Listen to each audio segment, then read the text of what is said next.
دوستو 15 شعبان کی رات میں بہت سے لوگ نہانے کو ضروری سمجھتے ہیں، بہت سے لوگ نہانے کو فضیلت کی چیز سمجھتے ہیں، بہت سے لوگ قبرستان جانے کو ضروری سمجھتے ہیں، بہت سے لوگ اگربتی لگانے کو ضروری سمجھتے ہیں، بہت سے لوگ حلوہ بنانے کو ضروری سمجھتے ہیں، بہت سے لوگ حلوہ بنانے کو ثواب کی چیز سمجھتے ہیں۔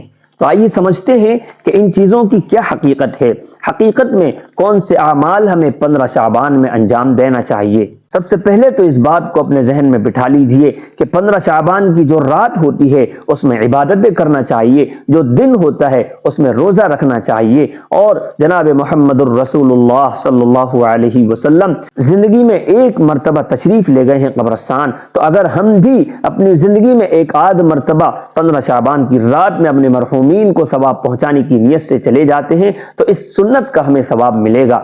لیکن یاد رکھیے، عبادت کا کوئی خاص طریقہ مقرر نہیں ہے۔ ہم کون سی عبادت کر سکتے ہیں؟ ہمیں جو بھی تسبیحات یاد ہیں ہم ان کا ذکر و اذکار کر سکتے ہیں۔ اگر ہم قرآن کریم پڑھنا جانتے ہیں تو ہم قرآن کریم کی تلاوت کر سکتے ہیں۔ ہم اللہ تعالیٰ کے سامنے ہاتھ اٹھا کر دعائیں مانگ سکتے ہیں۔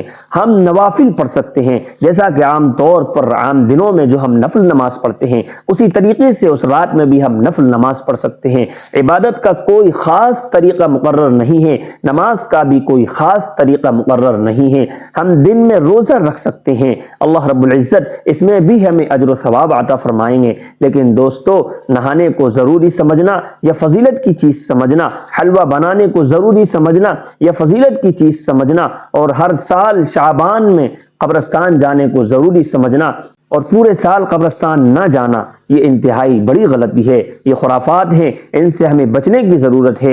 ہونا تو یہ چاہیے کہ ہم روزانہ اپنے مرحومین کو ثواب پہنچانے کے لیے قبرستان جائیں۔ ہم ہفتے میں ایک مرتبہ یا کبھی بھی ہم جا سکتے ہیں، لیکن 15 شعبان کو ہی کیوں ہر سال جانے کو ضروری کیوں سمجھتے ہیں؟ جناب محمد الرسول اللہ صلی اللہ علیہ وسلم تو اپنی زندگی میں ایک مرتبہ 15 شعبان کی رات میں قبرستان گئے ہیں، لہٰذا ہمیں ان خرافات سے بچنے کی کوشش کرنی چاہیے جو حقیقت میں کرنے والے اعمال ہیں۔ ذکر و اذکار ہے، تلاوت قرآن ہے، نوافل ہے، دعا کا اہتمام ہے اور روزہ وغیرہ ہے، یہ سب ہمیں کرنا چاہیے۔ امید ہے کہ آپ کو بات سمجھ میں آ گئی ہوگی۔ اس بات کو دوسروں تک بھی صدقہ جاریہ سمجھ کر پہنچا دیجیے۔ جزاکم اللہ خیرا و احسن الجزا۔